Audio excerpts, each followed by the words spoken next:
আসসালামু আলাইকুম রহমতুল্লাহ। আশা করি আপনারা খুব ভালো আছেন। আজকে মূলত ভিডিও নিয়ে আসলাম আমার এর আগে যে আমি বাচ্চা ফুটাইছিলাম দেশি মুরগির। তো এই বাচ্চাগুলোর বয়স আজকে 10 দিন হলো। তো 10 দিন বয়স হওয়ার পরে বাচ্চাগুলো কী পরিমাণ খাবার খেলো আর এখন কি অবস্থা আছে বাচ্চাগুলোর, সেগুলোর একটা আপডেট দিব এই ভিডিওতে। তো আপনাদের ভিডিওটি শেষ পর্যন্ত দেখার আমন্ত্রণ রইল। চলুন মূল ভিডিওতে যাওয়া যাক। মূলত আমার মুরগিগুলো ফোটার পরে আমি বারান্দায় একটা সেট আপ করি মুরগির। তো বারান্দায় সেট আপ করার পরে যখন একটু বয়স বেশি হয়, একটু দুর্গন্ধ ছড়াচ্ছিল, যার কারণে আমি যে আমার একটা শেড করি মোটামুটি ছোট দেখে, এই শেডের ভিতরে মুরগিগুলো নিয়ে আসি। এইগুলো আগে আনিনি কারণ এই রুমে প্রচুর পরিমাণের যে ইঁদুর বলি আমরা আমাদের ভাষায়, যে ইঁদুর বলি, এই ইঁদুরগুলার উপদ্রব প্রচুর। এর জন্য আমি এত ছোট বাচ্চা এখানে শিফট করি না। 10 দিন বয়স হয়েছে, এখন একটু ঝরঝরা বাচ্চাগুলো, যার ফলে এখন এইগুলোকে এই ঘরে আমি নিয়ে আসি।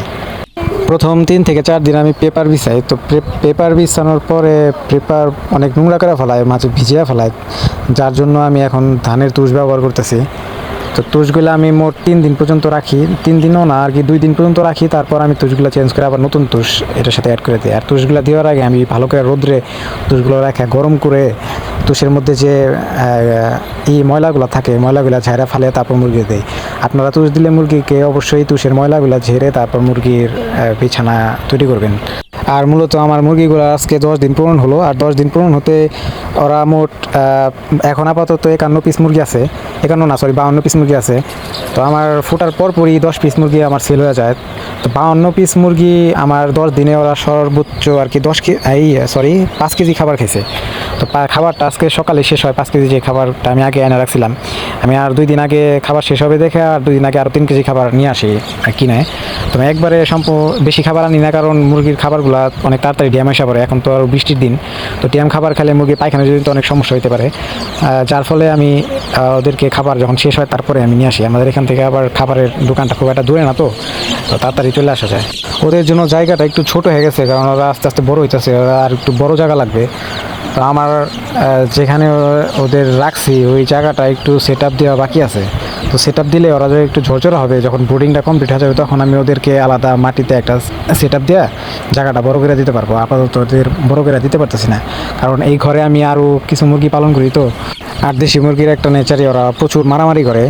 যদি ব্যাস একটু আপনার 7 দিনেরও যদি ডিফারেন্ট হয়, 5-7 দিনে, তারপর ওই বড় মুরগিগুলো ছোটো মুরগিরে অনেক পরিমাণে ঠুকরায়।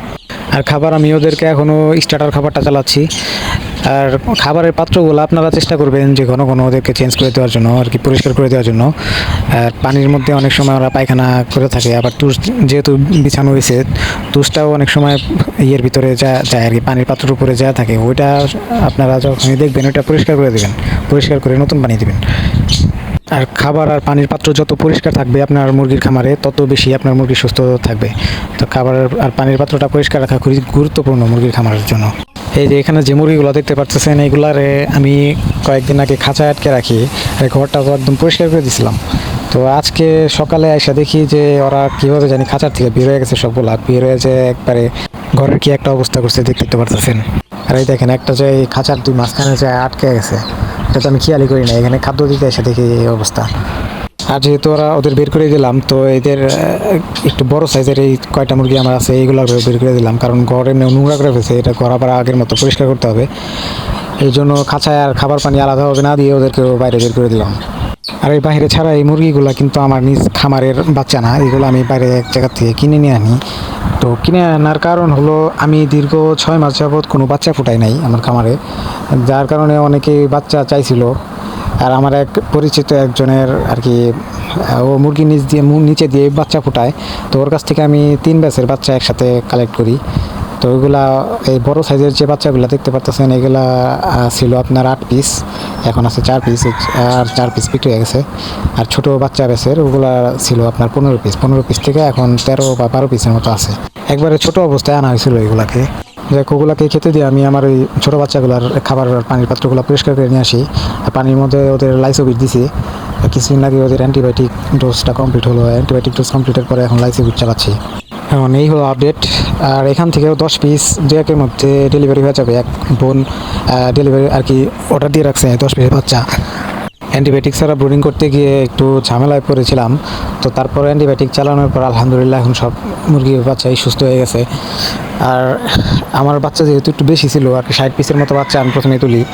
তো 60 পিসের মতো বাচ্চা, যারা অল্প কিছু ধরো 10-20টার মতো বাচ্চা যাদের আছে মুরগি নিচে ফোটায়, তারা অ্যান্টিবায়োটিক ছাড়া পালন করতে পারে। কিন্তু সমস্যাটা হয় কখন, যখন একসাথে অনেকগুলো বাচ্চা রেখে এক জায়গায় পালন করবেন, তখন অনেক অসুবিধার সম্মুখীন হতে পারেন আপনি।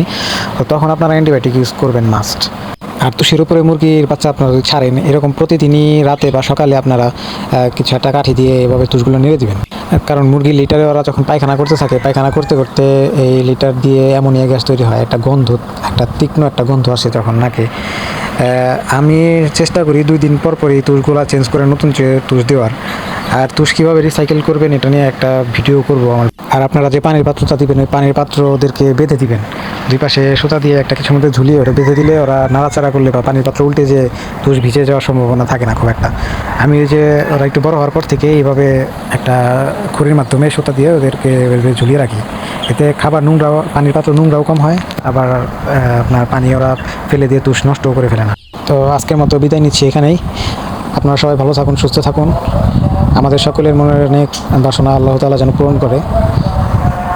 আমার চ্যানেলটি সাবস্ক্রাইব করবেন আর পাশে থাকবেন। আসসালামু আলাইকুম।